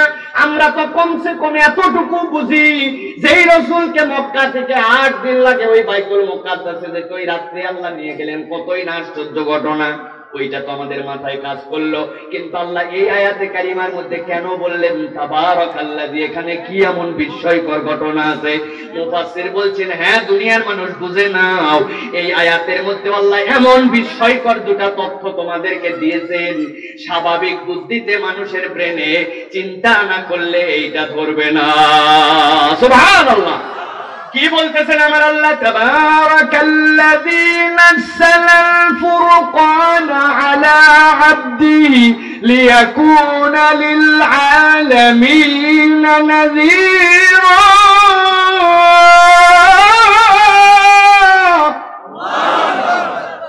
আমার আল্লাহ বলছেন তাবারাকাল্লাযী, আমি আল্লাহ বড়ত্বের ঘোষণা দিলাম। কি জন্য? আল্লাযী রব নাযালাল ফুরকান, এই কোরআনকে অবতীর্ণ করেছেন। সুবহানাল্লাহ বলেন। আমার আল্লাহ এই কোরআনকে অবতীর্ণ করলেন। আল্লাহ বলছেন কেন বিস্ময়কর বললাম বান্দা জানো নাকি? নাযালা আলা আবদিহি, আমি আল্লাহ এই বিস্ময়কর কোরআনটাকে আমার আব্দ, আমার গোলাম মুহাম্মাদের প্রতি অবতীর্ণ করেছি। সুবহানাল্লাহ। আমার আল্লাহ ব্যাখ্যা করছেন কেন এই গোলামের প্রতি কোরআন অবতীর্ণ করা আশ্চর্যজনক, জানো নাকি বান্দা? আল্লাহ কোরআনে ব্যাখ্যা করতেছেন নিজেই তা, লাউ আনজালনা হাযাল কুরআন আলা জাবালিন লারাআইতাহু খাশিআন মুতাসাদ্দিআ।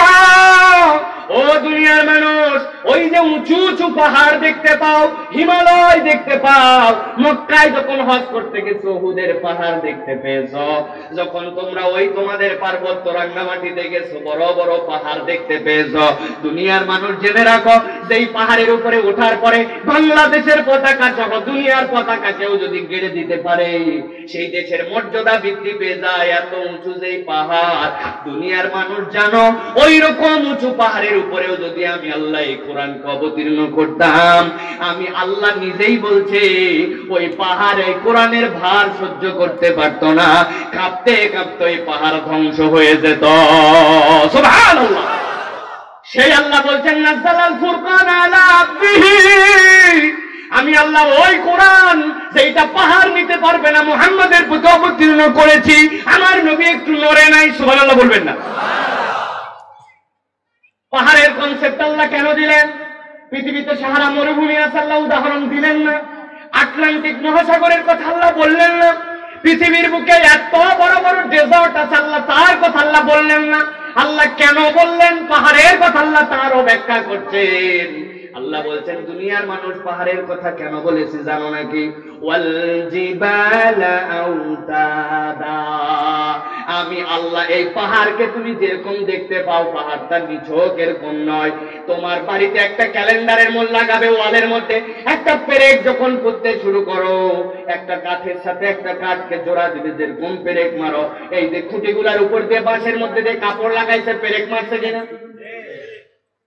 মাথাটা দেখতে পাচ্ছেন কিনা দেখেন তো পেরেকের। এখন কেউ যদি বলে কিসের মাথা খালি, এই মাথায় খালি আছে, ভিতরে কিচ্ছু নাই, আপনি কি বলবেন? তোর কথা বলাতে কি যায় আর কি আছে, ওর ভিতরে আছে কিনা আমি জানি, পেরেক মানে ভিতরে কিছু দূর আছে, ঠিক কিনা? আমার আল্লাহ বলছেন ওয়াল জিবালা আউতাদা, দুনিয়ার মানুষ ওই পাহাড়ের প্রতি যদি কোরআন অবতীর্ণ করতাম পাহাড় কাঁপতো। আর পাহাড়টা কি জানিস নাকি? বিজ্ঞানীরা নতুন করে আবিষ্কার করেছে, একটা পাহাড় উপর দিকে যতখানি আমার আল্লাহ জমিনের মধ্যে পেরেকের মতো, নিচের দিকেও ততখানি গেড়ে রেখেছেন। সুবহানাল্লাহ। সেই আল্লাহ বলছেন লাউ আনজালনা হাযাল কুরআন আলা জাবালিন লারাআইতাহু খাশিআন মুতাসাদ্দিআ, ওই রকম পাহাড়ের উপরে কোরআন দিলে পাহাড় লোড নিতে পারতো না। আমি আল্লাহ এমনি এমনি তাবারাকাল্লাযী বলি নাই, আমি আল্লাহ বলছি তাবারাকাল্লাযী নাযালাল ফুরকান আলা আবদিহি, আমি বিস্ময়কর ভাবে আমার গোলাম মুহাম্মাদের প্রতি কোরআন অবতীর্ণ করলাম। মুহাম্মদ সাল্লাল্লাহু আলাইহি ওয়াসাল্লাম একটুক্ষণ নড়েও নাই, চড়েও নাই, কেবল কোরআনটা অবতীর্ণ হওয়ার সময় কপালটা একটুখানি ঘেমে যেত। সুবহানাল্লাহ। আল্লাহ এই জন্য বলছেন তাবারাকাল্লাযী। বান্দা একটু কল্পনা করো, কোন কোরআন কার উপরে দিলাম, কোন নবীর তুই উম্মত। সুবহানাল্লাহ। এবার আমার আল্লাহ বলছেন কেন এই কোরআনটা দিলাম। বিস্ময়কর ভাবে কোরআন তোমাদেরকে দিলাম, বিস্ময়কর ব্যক্তির উপরে কোরআন অবতীর্ণ করলাম। কোরআন দেওয়ার কারণ কি আল্লাহ ব্যাখ্যা করছেন, লিয়াকুনা লিল আলামিনা নাযীরা। এই কোরআন এমনি এমনি দেই নাই, এই কোরআনকে দিয়েছি যতদিন দুনিয়া টিকে থাকবে সকল আলমের জন্য এই কোরআন যথেষ্ট হবে সতর্ককারী কিতাব হিসাবে। সুবহানাল্লাহ। এই কোরআন সতর্ককারী হিসাবে যথেষ্ট হবে। সুবহানাল্লাহ। আমরা হালে এসে প্রমাণ দেখতে পাচ্ছি। আমাদেরকে নতুন করে শেখানো হচ্ছে এই এখন থেকে হ্যান্ড ওয়াশ করে শিখতে হবে তোমাদের, কারণ করোনার সময় হাত ধোয়া লাগবে, ঠিক কিনা? কয় সেকেন্ড? 20 সেকেন্ড। আমি একটা থিওরি দিছিলাম যে 20 সেকেন্ড পরেন, 20 সেকেন্ডে হাত ধোন। হাত ধোয়া খারাপ কিছু নয়, কিন্তু 20 সেকেন্ড গুনবো কেমন করে? আমি বলছিলাম হাত যখন ধুতে শুরু করবেন সূরা ফাতিহা পড়তে শুরু করেন। সূরা ফাতিহা পড়তে পড়তে হাত ধোয়াছেন, বুঝে যাবেন যে 20 সেকেন্ড হয়েছে, নাইলে তো 20 সেকেন্ডের মাপ বোঝা যায় না। আলহামদুলিল্লাহি রাব্বিল আলামিন আর রহমানির রহিম মালিকি ইয়াউমিদ্দিন ইয়াকা না'বুদু ওয়া ইয়াকা নাস্তাঈন ইহদিনাস সিরাতাল মুস্তাকিম সিরাতাল লাযিনা আন'আমতা আলাইহিম গায়রিল মাগদুবি আলাইহিম ওয়ালাদ-দাল্লিন। 20 সেকেন্ড হয়ে গেছে। প্রিয় ভাইয়েরা, এইটা আপনাদের কাছে আজকে বলার জন্য, লিয়াকুনা লিল আলামিনা নাযীরা বোঝানোর জন্য এটা বলি নাই। বলছি এই জন্য নতুন করে করোনার থেকে বাঁচার জন্য হাত ধোয়া আমাদেরকে শিখাচ্ছে, ঠিক কিনা? একজন মানুষ হাত ধুইছে, ভালো কথা। হাত ধোয়ার পরে এই যে নাকের মধ্যে আমি যেরকম করে হাত দিলাম এরকম করে হাত দিছে। হাত ধোয়ার আগেও নাকে একবার হাত দিছিল, ভাইরাস আগেই নাকে ছিল। এমন হাত ধোয়ার পর আবার নাকে হাত দিছে। কি করা লাগবে? আবার হাত ধোয়া। হাত ধোয়ার পরে এরপরে এই জায়গা চুলকাইছে, এই জায়গা তো আগেও ছিল ময়লা, অতএব হাত ধোয়ার পর আবার এই জায়গায় হাত দিচ্ছে, আবার হাত। ও খালি সকাল থেকে সন্ধ্যা পর্যন্ত হাত ধুতেই থাকো, ধুতেই থাকো, ঠিক কিনা? আমাদের দেখেন না অ্যাডের মধ্যে বলে তোর সাবান কি স্লো নাকি রে? এখন আমাদের ধুতেই থাকো, ধুতেই থাকো। আমরা যদি থাকি, আমার আল্লাহ বলছেন লিয়াকুনা লিল আলামিনা নাযীরা। আমি দুনিয়ার মানুষের জন্য একটু বেটার সিস্টেম দিলাম। 1444 বছর আগে আমার হাবিবকে বললাম হাত তো ধুবে, তবে হাত ধোয়ার পরে কবজি পর্যন্ত যেন ধোয়, মুখমণ্ডলটা যেন পরিষ্কার করে, মাথাটা যেন মসেহ করে নেয়, 2 পা যেন টাকনু সহ ধোয়। এটাই হচ্ছে সবচেয়ে উন্নত ধোয়া। তোমাদের ধোয়ায় অসম্পূর্ণতা আছে। আর লিয়াকুনা লিল আলামিনা নাযীরা, ওই কোরআন যিনি বলে গেছেন মুহাম্মদ সাল্লাল্লাহু আলাইহি ওয়াসাল্লামের পদ্ধতিতে কোনো গ্যাপ নাই, ঠিক কিনা? এটা হচ্ছে আমার রাসূলের বিধান। আপনারা দেখতে পান কিনা, ঢাকায় আমরা দেখতে পাই এখন কতগুলা মানুষজন মাথার মধ্যে মশারি পরে ঘোরে, দেখছেন আপনারা? মশারি পরছিস কেন? কয় ভাই ভাইরাস ঠেকাচ্ছে। ভালো কথা, ডাক্তার মানুষ মশারি পরছে, ওইটা প্রোটেক্টর, ভালো। আমার কথা হচ্ছে আপনি মশারি করে ভাইরাস ঠেকান, আপনারে আমরা ক্রিটিসাইজও করি না, কিছুই বলি নাই। কিন্তু এতদিন পর্যন্ত যেই মানুষগুলো আমরা টুপি পরি, আপনার মশারির থেকে তো আমার টুপিটা সুন্দর, তা আমি টুপি পরলে এতদিন মোল্লা বলে আমার খেপালেন কেন? কথা বলেন। মুখের মধ্যে মাস্ক পরে কয়টা? প্রথমে দিচ্ছে সার্জিক্যাল, তারপরে N95, তারপরে উপর দিয়ে আরেকটা 3 খান করে এরকম। আমার কথা হচ্ছে কি ব্যাপার, আপনি মহিলা এখন মাস্ক পরেন 3টা, আপনারা কেউ ব্যাকডেটেড বলেন না। আমার বউ, আপনার বউ, আমাদের মা বোনেরা যারা পর্দা করে, হিজাব করে, নিকাব করে, তাদেরকে আপনি যখন হিজাব করে ব্যাকডেটেড বলেন কেন? এখন আপনার মুখে মাস্ক কেন? ঠিক কিনা? কই যাচ্ছিস বোন? হাসপাতালে। ওই যে দুনিয়া চলতেছে এখন, এমনি এমনি যাইস না, যাওয়ার সময় একটা PPE পরে যা। কি পরে যা? PPE পরে যা। কয় PPEর দাম কত রে? কয় 700 টাকা থেকে শুরু, 7,000 টাকা পর্যন্ত। ওরে সাংঘাতিক। হাসপাতালে যাবো বাচ্চার টিকা দেওয়ার জন্য 7,000 টাকার PPE কই পাবো? কয় রিস্ক নেওয়া ঠিক হবে না, তোর একটা সহজ বুদ্ধি দেই। কি বুদ্ধি? কয় তুই যেহেতু যাচ্ছিস, তোর বরের কি মোটরসাইকেল আছে? হ্যাঁ। কয় যার মোটরসাইকেল আছে তার অন্তত পক্ষে বাড়িতে দেখবি রেইনকোট আছে, আছে না? কয় তুই অন্তত পক্ষে বাবা PPE না পাশে একটা রেইনকোট পরে যা, আইসোলেটেড ক্যান্সেল দিস। মহিলা এখন গায়ের মধ্যে রেনকোট, মুখের মধ্যে মাস্ক, মাথার মধ্যে মশারি লাগায় যায়। কেউ তারে ব্যাকডেটেড বলে না, কেউ তারে টেন্ট, জীবন্ত টেন্ট বলে টিটকারি করে না, কেউ তারে পিছায় গেছে জনপদের থেকে বলে না। কিন্তু আপনার মাথায় টুপি, আমার বউয়ের মুখে হিজাব আর বোরকা বললে ওই রকম একটা শ্রেণীর গা জ্বলে। আমার কথা হচ্ছে তোমাদের তাহলে গা জ্বলে কেন? ঠিক কিনা? ভালো করে বুঝে নেন, আমার আল্লাহ বলছেন লিয়াকুনা লিল আলামিনা নাযীরা। আমি আল্লাহ যে বিধান দিয়েছি ওর থেকে সুন্দর বিধান পাবি না। ঠিক কিনা? ভালো করে বুঝে নিয়ে চলেন। এই জন্য আল্লাহ রাব্বুল আলামিন বলছেন তাবারাকাল্লাযী নাযালাল ফুরকানা আলা আবদিহি। আমি এই বিস্ময়কর কোরআন বিস্ময়কর ব্যক্তির উপর নাযিল করছি। সুবহানাল্লাহ। সর্বশেষ আয়াতে কারিমা আমার আল্লাহ রাব্বুল আলামিন বলছেন দুনিয়ার মানুষ, তোমার হাবিবকে যদি চিনতে চাও, তোমার নবীকে যদি চিনতে চাও, এই একটা আয়াতে কারিমা বুঝলে তুমি সব বুঝে ফেলবে। এখানে যে সকল মুসলমানেরা আছেন সব মুসলমানের আয়াতে কারিমা মুখস্থ আছে আপনাদের। আমার আল্লাহ রাব্বুল আমিন বলছেন দুনিয়ার মানুষকে রাসূল আপনি জানায় দেন ওয়ামা আরসালনাকা ইল্লা রাহমাতাল লিল আলামিন। পড়েন সবাই একসাথে ওয়ামা আরসালনাকা ইল্লা রাহমাতাল লিল আলামিন। আমার আল্লাহ কি বলছেন গভীর মনোযোগ দেন। চারটা তথ্য দিব এর মধ্যে, সারা জীবন মনে রাখবেন। আয়াতের অর্থটা একদম সোজা, সবাই জানি, কিন্তু বিস্ময়কর কথা আছে এর মধ্যে। আমার আল্লাহ বলছেন ওয়ামা আরসালনাকা, হে রাসূল আপনাকে আমি দুনিয়ার বুকে প্রেরণ করি নাই। চিৎকার করে জানতে চাই আপনাদের কাছে, বলেন তো আমার নবী কি দুনিয়াতে আসছেন নাকি আসেন নাই? তাহলে আল্লাহ বলতেছেন ওয়ামা আরসালনাকা, আপনাকে রিসালাত দেওয়া হয় নাই, আপনাকে রাসূল করা হয় নাই। এরপরে আল্লাহ বলছেন ইল্লা, তবে হ্যাঁ আপনাকে রিসালাত দেওয়া হয়েছে, রাসূল করা হয়েছে কি হিসাবে? রাহমাতাল লিল আলামিন। আপনাকে ওই পর্যন্ত পাওয়ার, ওই পর্যন্ত ক্ষমতা দেওয়া হয়েছে, ওই পর্যন্ত আপনার মধ্যে প্রোগ্রাম সেট করে দেওয়া হয়েছে। যতগুলা জগৎ আছে সব জগতের রহমত করার পরে আপনাকে আমি আল্লাহ রাসূল করে দুনিয়ায় পাঠাইছি। সুবহানাল্লাহ। এই আয়াতে কারিমার ব্যাখ্যা যদি বুঝতে হয় তাহলে কোরআন খুলতে হবে। কোরআন খোলার পরে প্রথম যে আয়াতে কারিমা কোরআনের, সেই আয়াতে কারিমার মধ্যে আপনাকে ঢুকতে হবে। আপনি কোরআন খুলে ফেলেছেন, বিসমিল্লাহর পরে প্রথমে আপনি কি করেছেন? আপনি পড়েছেন আলহামদুলিল্লাহি রাব্বিল আলামিন। আল্লাহ রাব্বুল আমিন বলছেন সকল প্রশংসা কার জন্য? লিল্লাহি, আল্লাহর জন্য। তার পরিচয় কি? রব, তিনি প্রতিপালক। কত দূর পর্যন্ত? লিল আলামিন, যতগুলো জগৎ আছে সব জগতের জন্য যিনি প্রতিপালক ওই আল্লাহর জন্য প্রশংসা। এখন জিজ্ঞাসা হচ্ছে জগৎ বলতে আমরা কি বুঝি? জগৎ বলতে আমাদের ধারণাটা কি? জগৎ বলতে আমরা খালি মনে করছি কেউ কেউ বাংলাদেশ আর কেউ কেউ পৃথিবী। জগতের ব্যাপারে আমাদের কোনো কনসেপ্টই নাই। ঠিক কিনা? প্রিয় মুসলমান, এই আয়াতের ব্যাখ্যা যদি অন্তরে ধারণ করতে হয়, ক্ষুদ্র ক্ষুদ্র কিছু বিষয়গুলো অনুভব করতে হবে। আপনারা অনেকেই জানেন দুনিয়ার থেকে সূর্য হচ্ছে 13 লক্ষ গুণ বড়। ঠিক কিনা? কিন্তু জিজ্ঞাসা করি, বলেন তো যে সূর্যের তাপমাত্রা আমাদের 42-43 ডিগ্রি হলে চাঁদি গরম হয়ে যায়, ওই সূর্যের কেন্দ্রের তাপমাত্রা কত?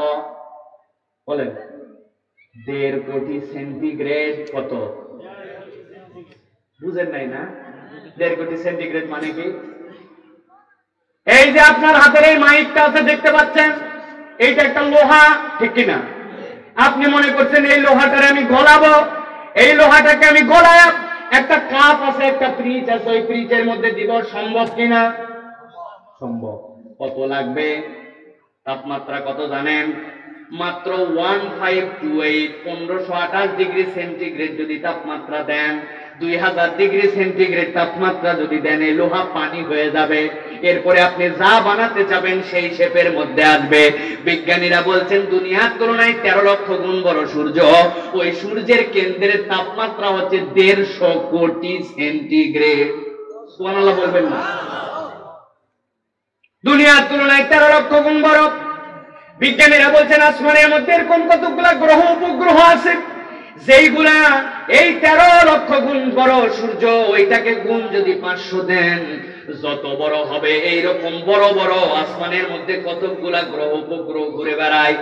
দুনিয়ার তুলনায় 13 লক্ষ গুণ বড় সূর্য, আর তার থেকে 500 গুণ বড় এক একটা গ্রহ উপগ্রহ আসমানে ঘুরে বেড়াচ্ছে। কত বড় তাহলে! ওরা টেলিস্কোপ দিয়ে দেখতে দেখতে দেখতেছে আসমানের মধ্যে যে ছোট্ট ছোট্ট তারা আমরা দেখতে পাই, ছোট ছোট তারা স্টার বলি আমরা, যেই দুনিয়ার থেকে 13 লক্ষ গুণ বড় সূর্য, ওই সূর্যের থেকে 500 গুণ বড় যে গ্রহ উপগ্রহ, এক একটা তারা যেইগুলো আমাদের কাছে এত ছোট, ওই তারাগুলা বিজ্ঞানীরা বলছেন এত বড় এত বড় এত বড়। এরকম 13,000 কোটি সূর্য যদি ওই তারার মধ্যে ফেলে দেওয়া হয়, এক একটা তারা এত বড় 10 বিঘা পুকুরে একটা মার্বেল ফেললে যেরকম ওই পুকুরের খবর হবে না, এক একটা তারা এত বড় এতগুলা সূর্য ফেলার পরেও ওই তারাগুলা টেরও পাবে না। সুবহানাল্লাহ। আমার আল্লাহ রাব্বুল আলামিন বলছেন, ও দুনিয়ার মানুষ, আল্লাহু রাব্বুস সাবআ সামাওয়াত, আমার আল্লাহ রাব্বুল আলামিন এরকম 7টা আসমানের মালিক। এই তারা, এই সূর্য, এই গ্রহ উপগ্রহ সবগুলা প্রথম আসমানের নিচে। আর আমার আল্লাহ কষ্ট হয় না, সেই রবের প্রশংসা। সেই আল্লাহ বলছেন, সেই আল্লাহ যতগুলা জগতের জন্য রব, আমি মুহাম্মদ সাল্লাল্লাহু আলাইহি ওয়াসাল্লামকে অতগুলা জগতের জন্য রহমত করে প্রেরণ করেছি। যতগুলা জগতের জন্য আমার আল্লাহ রব, অতগুলা জগতের জন্য মুহাম্মদ সাল্লাল্লাহু আলাইহি ওয়াসাল্লাম রহমত। সুবহানাল্লাহ। প্রিয় মুসলমান,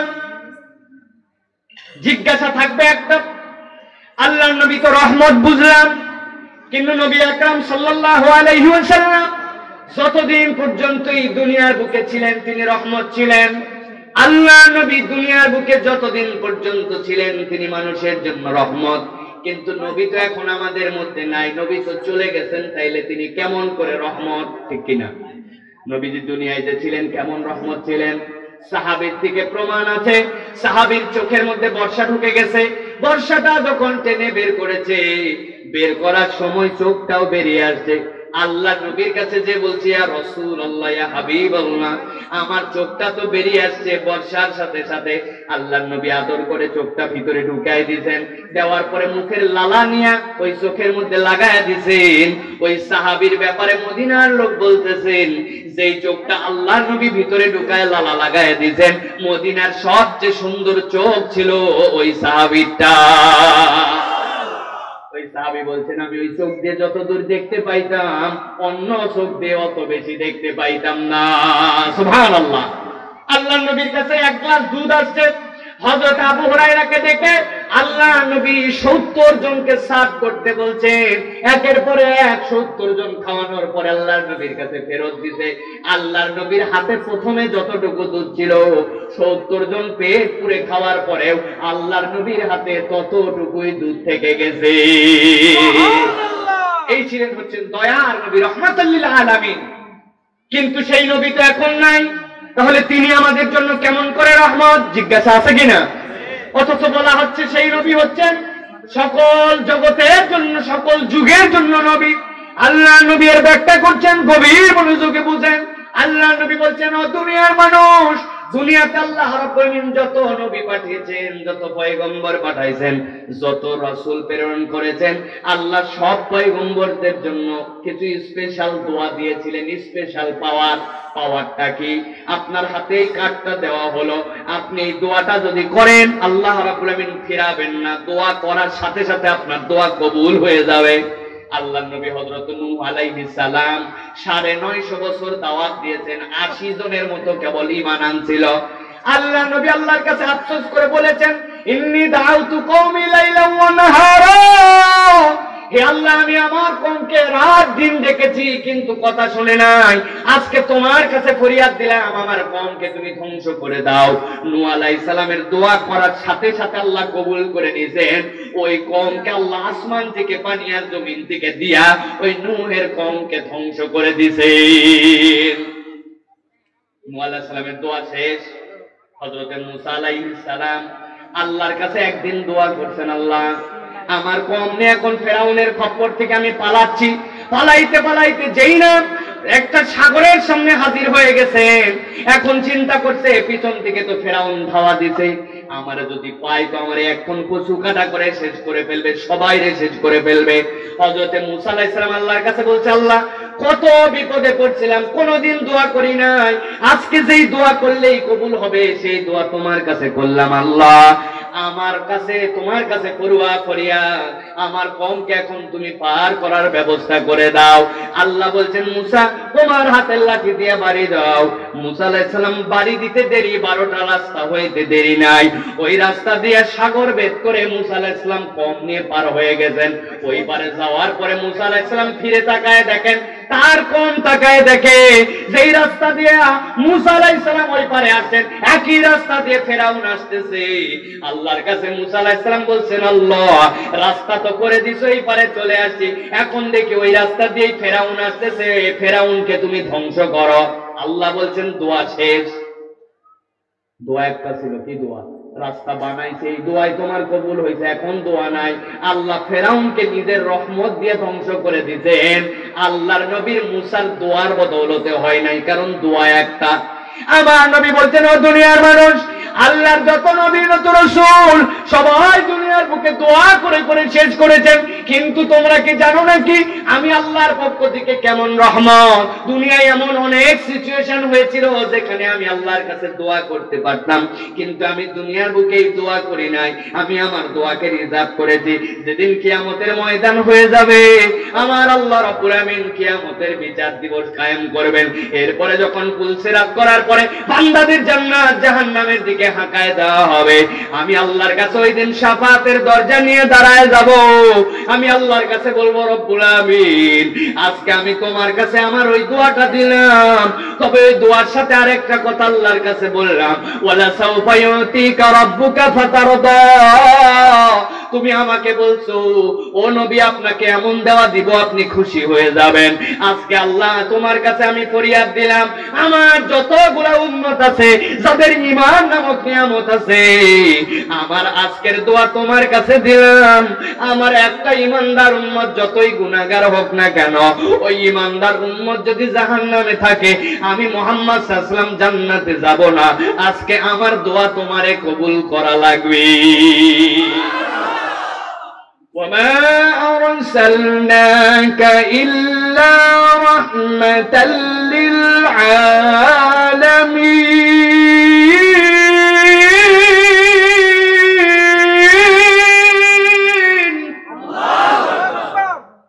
আমার আল্লাহ বলছেন, তোমার নবীকে চিনো, তোমার নবী হচ্ছেন এই নবী, নবীউর রাহমাত। সেই নবীর ব্যাপারে আমাদের ধারণা হচ্ছে কেবলমাত্র মুহাম্মদ সাল্লাল্লাহু আলাইহি ওয়াসাল্লাম আমার নবী। এই কথা বললেই মনে হয় ঈমান হয়ে যায়, হয় না ভাই, এত সোজা নয়। আল্লাহর নবীর ঈমান যদি আপনাকে বুঝতেও হয়, 4টা বিষয় স্বীকৃতি বুঝে নিতে হবে। আল্লাহর নবীর নবুয়তের সার্বজনীনতা, আল্লাহর নবীর নবুয়তের সমাপ্তি, আল্লাহর নবী যা বিধিবিধান আনছেন সেইটা পরিপূর্ণ, আর আমার নবীর যে আদর্শ, ওই আদর্শের দ্বারাই কিয়ামত পর্যন্ত সকলের মুক্তি আছে। আপনি মুহাম্মদ সাল্লাল্লাহু আলাইহি ওয়াসাল্লাম আমার নবী বলেন, কিন্তু নবীর আদর্শ নিজের মধ্যে নাই, বিশ্বাসেও নাই, ধারণেও নাই, ধরনেও নাই। জিজ্ঞাসা করি, বলেন তো তাহলে কি নবীর প্রতি ঈমান আনা হয়? হয় না তো। আমাদের নবীর প্রতি ঈমান আনা হয় না, কারণ বুঝেই নাই। এর আগ পর্যন্ত আমরা জানতামই না যে নবীর ঈমানের জন্য রোকন আছে। খালি জানতাম ইসলামের রোকন 5টা, নবীর ঈমানের রোকন আছে। বাংলাদেশে বহু নাস্তিক, বহু বুদ্ধিজীবী আছে, ওরাও বলে না নবীজি ভালো মানুষ ছিলেন, মুহাম্মদ ভালো মানুষ, ওই রকম একটা জাহিলি জগৎকে পরিবর্তন করছেন। কিন্তু নবীজি যে দণ্ডবিধি আনছেন, চুরি করলে হাত কাটা লাগবে, জেনা করলে রোজম করা লাগবে, এইগুলা চলে না, ওইগুলা আরবে চলতো। নবী মানা হয়েছে, এত সোজা না। বলে আমাদের আদর্শ, আমাদের লিডার অমুকের আদর্শ অনুযায়ী আমরা দেশ গঠন করব, আমরা বাংলা গঠন করব। আপনি বলেন, আর আপনি বলেন মুহাম্মদ সাল্লাল্লাহু আলাইহি ওয়াসাল্লাম মুহাম্মদ রাসূল। আপনার মুহাম্মদ সাল্লাল্লাহু আলাইহি ওয়াসাল্লাম মানা হয় নাই। আপনাকে স্বীকার করতে হবে, অমুক লিডার তুমুক লিডার যতই মহান হোক, মুহাম্মদ সাল্লাল্লাহু আলাইহি ওয়াসাল্লামের আদর্শ ছাড়া মুক্তি হতে পারে না। এর নাম মুহাম্মদের প্রতি বিশ্বাস, ঠিক কি না? এই ঈমান কি আমাদের আছে নাকি? সবার নাই, সবার নাই। ঝামেলা আছে ইমানের মধ্যে। অনেক পোস্টার দেখলেও বোঝা যায় ঝামেলা আছে। অনেক মাহফিলের পোস্টারে এখন নিয়ে যাওয়ার পরে বলে উপরে নারায়ে তাকবীর আল্লাহু আকবার লিখছেন কেন? এটা তো অমুক দলের তাকবীর। নাউজুবিল্লাহ বলে। আমি নিজে প্রমাণ, নিজে আমারে বলছে, জানেই না সে, তাহলে তার ঈমান পূর্ণ হবে? এই জন্য আমি বলতেছি প্রিয় ভাইয়েরা, আমাদের যে আলোচনা চাচাছোলা আলোচনা, এই আলোচনায় আপনাদের গল্প, কিচ্ছা, কাহিনী, মজা, মস্তি এটা হয়তো পাবেন না, কিন্তু এর মধ্যে থেকে শিখে নিতে হবে। আপনার মাথায় ধরুক বা না ধরুক, আপনাকে এই 4টা বিষয় স্বীকার করতে হবে। এর নামই ঈমান, ঠিক কিনা? ভালো করে ঈমান নিয়ে যান প্রিয় ভাইরা। আমল যদি কিছু কমও হয়, নাজাতের জরিয়া আছে। ঈমান যদি ফসকায় যায়, সব শেষ, বাঁচার কোনো কায়দা নাই। শেষ একটা কথা বলে শেষ করব। দুনিয়ার বুকে আমরা সব পাগলের বেশে ঘুরতেছি, কিন্তু পাগল আমি মনে করছি অন্যকে। ঠিকঠাক মতো বুদ্ধি খাতায় চলেন। বাদশা হারুনুর রশিদের কাছে একটা লোক আসতো, তার নাম ছিল বাহালুল, ঐতিহাসিক পাগল। বাদশা হারুনুর রশিদ তাকে পায়ে পাত্তাও দিতেন, তার কাছে আসতেও দিতেন, পছন্দও করতেন। একদিন তাচ্ছিল্য করে বাহালুলকে বলছেন, বাহালুল, এই যে তোমার একটা মরা লাঠি দিলাম। কেন দিলেন? কয়, তোমার থেকে দুনিয়ার বুকে যদি কোনো একটা লোকের তুমি দেখতে পাও কম বুদ্ধিমান, দুনিয়ার সবচেয়ে গাধা, ওই গাধা লোকটার কাছে এই লাঠিটা তোমার আমানত দিলাম, পৌঁছায় দিবা। বাহালুল ওই লাঠি নিয়ে ঘুরে, বগলের মধ্যে সব সময় তার ওই লাঠি আছে, ওই লাঠি নিয়ে এসে ঘুরে সব সময়। বাদশার কাছে একদিন আসছে, আসার পরে বাদশা জিজ্ঞাসা করছে, বাহালুল, এখনো দেখি তোমার বগলের মধ্যে ওই লাঠি, তুমি কি লাঠিটার এখন উপযুক্ত লোক খুঁজে পাও নাই? কয়, না, এখন পর্যন্ত খুঁজে পাই নাই, উপযুক্ত লোক পাইলেই দিব। অনেক দিন পর বাহালুল শুনতে পাইছে, আসসালামু আলাইকুম, আলহামদুলিল্লাহ, লিল্লাহে তাকবীর, লিল্লাহে তাকবীর, লিল্লাহে তাকবীর, আলহামদুলিল্লাহ। আল্লাহ রাব্বুল আলামিনের ভাই চলে আসছেন, আলহামদুলিল্লাহ, হযরত চলে আসছেন। আমি এক্ষুনি কথা শেষ করব, 2 মিনিট আর মাত্র শেষ করে দেব ইনশাআল্লাহ। প্রিয় ভাইয়েরা, যে কথা বলছিলাম এটা মনে রাখবেন।